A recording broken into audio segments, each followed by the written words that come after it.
beautiful friends, and welcome to April edition of Theirstory.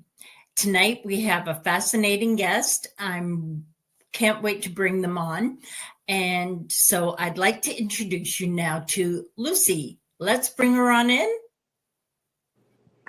Hello, everyone. I'm Lucy. Pleasure to meet you all. Hi, Lucy.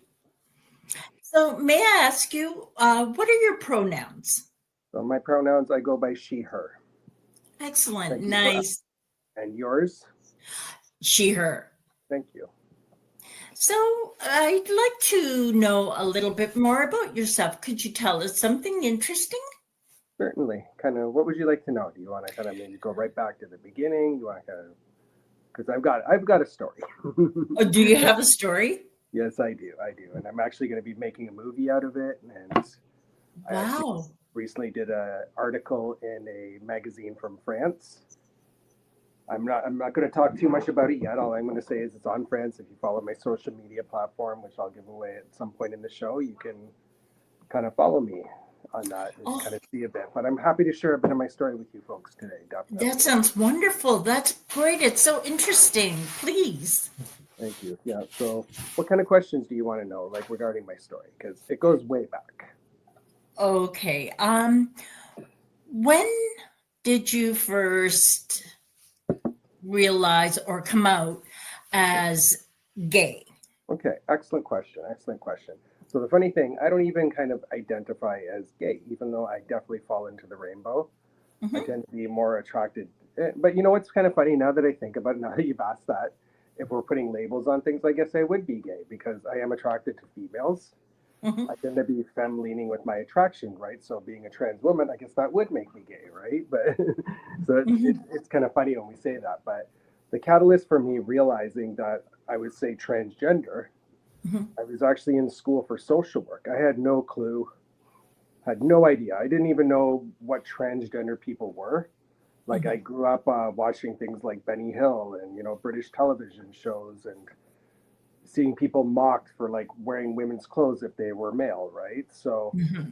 I kind of had my own personal biases as to what a trans person was, but I kind of got interested in drag expression, like with RuPaul and all that stuff. I remember I went and saw Bob the Drag Queen, and I got to see Trixie Mattel when they came to Canada, and those were kind of like a safe space for me, even though I didn't kind of identify as drag, as someone that does drag, Mm-hmm. right? But I had no clue. And I remember sitting outside with Bob's dancers, and they were like, "You're not even gay, Lucy." And I wasn't Lucy then. I went by my dead name, which was James at the time.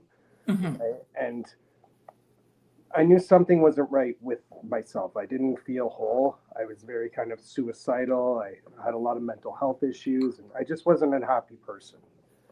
Even my children could attest to that. My partner and all my everyone that knew me, I wasn't happy. Like I could show before and after pictures, and you can see the smile on my face, and that's for me what being trans was. It was either life or death for me, right? So, but the catalyst for me learning I was trans was I was in school for social work, and my college professor at the time was a person that had transitioned. They were born cis female, which is what we call somebody who's born with their assigned gender that they identify as. So they were born cis female and later transitioned to male.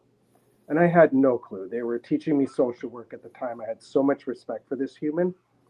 And I remember standing outside having a cigarette and I could hear other students gossiping. "Oh, that person used to be a woman," right? And it kind of blew my mind open because here's this person that I highly regarded as like, intelligent, respected by the community.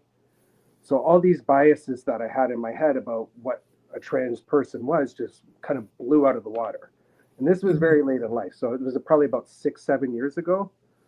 So I had absolutely no clue. And then all of a sudden it opened that door for me to see myself in that different perspective. And that's basically when I started realizing I was Lucy. And I would go home on weekends and I would present as Lucy.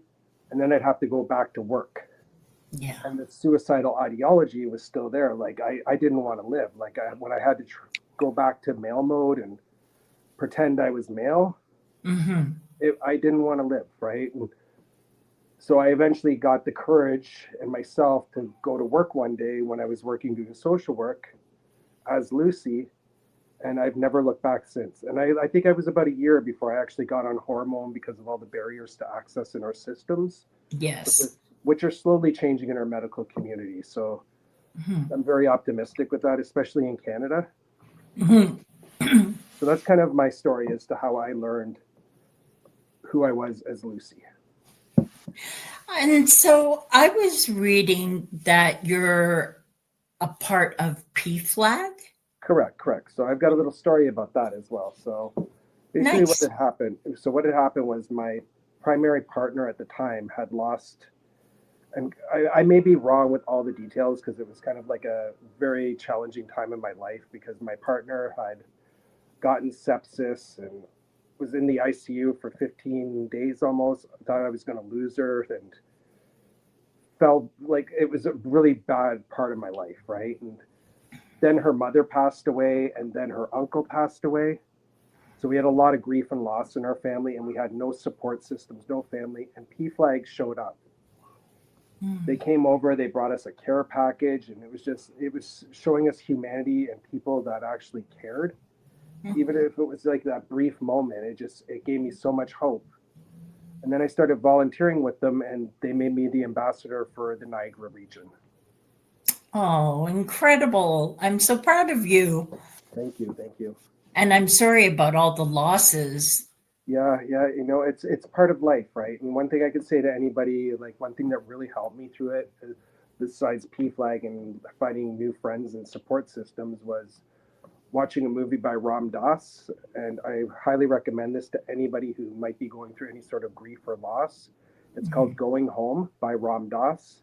It's a very short little movie, and it helps us kind of get at peace with losing loved ones, and doesn't make it perfect, but it definitely helps. Mhm. I think I'll have to check that movie out. I could use a little bit of that myself, actually. Yeah, well, it's a really interesting. And I don't know if you knew who Ram Dass was. He was a special human, right? No, no, I Yeah, didn't know. I think he was a Harvard psychology professor. I'm not quite sure of all his titles, but highly educated man and Hmm. had all like the American dream. You know what I mean? And Yeah. wasn't happy. He moved to India and found a new way of living and gave up his possessions and was just a very enlightened human and Hmm. kind. And basically, he started like I believe he had a big factor in the death doula movement. Hmm. Kind of, it's a different way when a loved one dies. You know what I mean? You don't have to be in a hospital. You can be happy. And so Ram Dass basically recorded his final days and gave that as a gift to humanity, just to kind of make things easier. That's beautiful. Yeah. What a beautiful story. Thank you. Thank you. Now, can you tell us a little bit about your movie? Yeah. So I'm in a short documentary movie. So the one I can really talk about right now is I was recently in a small documentary movie. The director's name is Renji Lee, and Hmm. it's called Circulation. And it's kind of like a mini TV series. They're short, like 15-minute episodes, and it follows $100 bill around the city of Toronto through different people's hands and the stories that go behind each person that kind of interacts with that $100 bill. And I'm in two little small background scenes. I'm in the crypto trader scene, and I'm Hmm. also in the guru scene. Excellent. It sounds really interesting. Yeah, it's a very good. And he was a delight to work with, and all the cast. And it was my first time being on set as an extra, or even on set in general. And I Hmm. remember doing it, and everyone was like, you're a natural at this, Lucy. How many years you been doing this?" And I'm like, "This is my first time on set." And I'm sitting there like meditating, and just everyone's kind of like chatty, and I'm just zen in my zone. That's great. Yeah, and I do have another one that I'm working on. It's just we're in the very early stages of it, so and that's going to be a documentary. Basically about me, my journey of loving myself and all the trials Mhm. and tribulations of life. You know what I Yeah. mean? But I don't want to talk too much about that yet, just because it's like we still have to secure grant funding and all of that sort of Hmm. things. So if there's any I understand philanthropists that. out there that want to like help out, feel free to reach out. So, Lucky thing is there's all grants and stuff that really help, right? So that's one thing I can say about our current political time. And Mhm. much as it's kind of like funny down south, there's still so much outpouring of love to our community still. Fabulous. And that's so wonderful to hear. Like, just, you radiate so much happiness, and it's so wonderful to be looking at your lovely face and so happy in who you are and where you are right now in your life. Thank you. And it's definitely been a journey. I'm going to not say it's easy. And, I believe it's all part of the human condition, right? And we all Mhm. go through it. We have our good days and we have our bad days. And Mhm. even as I got into modeling, part of what brought me into modeling and acting was like I could be scared. And I live in a little conservative town, and all eyes were on me, and I was going through some rough parts in my life. And I kind of like, as soon as I got appointed the ambassador for PFLAG and all this stuff started happening down south, I'm like, you need to be a role model, Lucy, and you need to kind of Mhm. pick your shoulders up a little bit, for lack of a Yeah, better. that's great. I was wondering, do you mind telling us about your children? Yeah, so I have two children. So I have a 20, forgive me, it's like I'm terrible with numbers. It's like I have kind of a learning deficit. So Oh. numbers and me don't really get along too well. Mhm. Numbers and birthdays and dates and memories kind of a little fuzzy at times, right? Mhm. But I know my son, he's turning 18 soon. My daughter is around 23, I believe. Mhm. And my son is actually just recently got accepted into fashion design school. So he's going to be going to school to be a fashion designer, kind of following in my modeling footsteps. And yeah, and my daughter's she was actually on her first film photo shoot the other day with one of the recent model photographers I worked with. Oh, that's fabulous. So who So knows? they're doing really well. Yeah, they're happy, and that's how I define wellness at the end of the day. If you're happy, Mhm. that's what it's really about. Like I've never been a person who attaches to money or possessions. Mhm.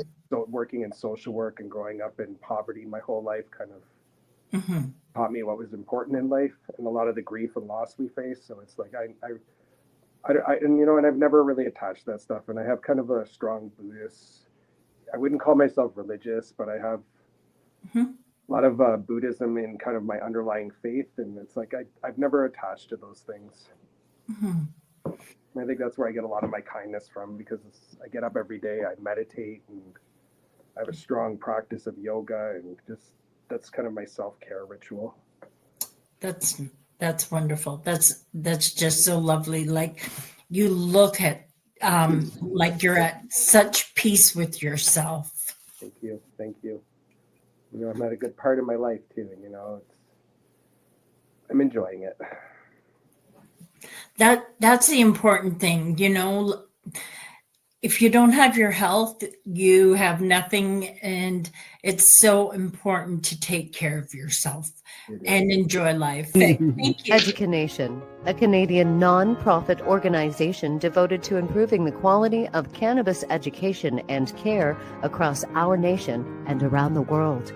Educanation believes in continued education and support through the three-tiered membership: cannabis education and outreach services, patient education and support through their holistic clinic model. Educanation, providing the highest standard of professional and responsible cannabis education.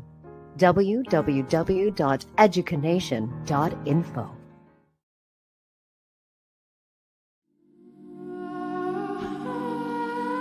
One of the biggest areas for growth in the cannabis industry is actually cannabis hospitality. And did you know you could start your own business for under $5,000? Allow me to take you through my mentorship program to receive your cannabis hospitality stewardship certificate, where we're going to allow you to understand this plant in a way in which you can actually shepherd the plant to people. And not only a way to start a new career, but a way to actually enrich people's lives so they can use the benefits of cannabis to enhance their lifestyle. Please join me on this revolutionary journey.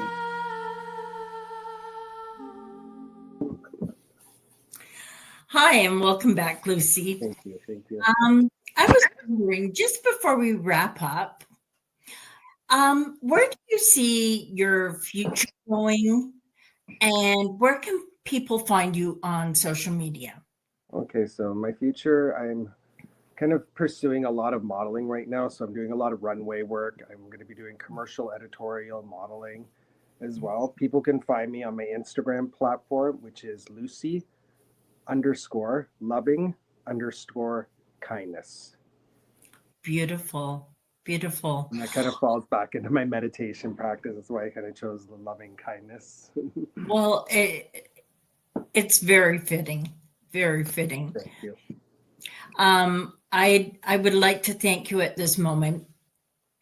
And you were a wonderful guest and such a joy to have on the show. And thank you. Thank you so much for having me on the show. And one other thing I quickly want to add is I'm actually doing a TV host workshop in a few weeks with Jules Casting. So who knows where that's going to go? Maybe one day I might be running my own TV show. So Oh my gosh, that would be wonderful. yes, I'm going to go and check it out. And who knows, it might turn into something and grow into this new thing I never thought I was going to venture into. Oh my goodness. I wish you all the best of luck. I really do. You're a sweetheart. Thank you so much, as are you. And thank you so much again for having me on the show. And you have a wonderful Easter if you celebrate it. If not, happy holidays. And wish you all the best to you and your families, your family, and all the guests that are listening on the show right now. Thank you. Thank you so much, love.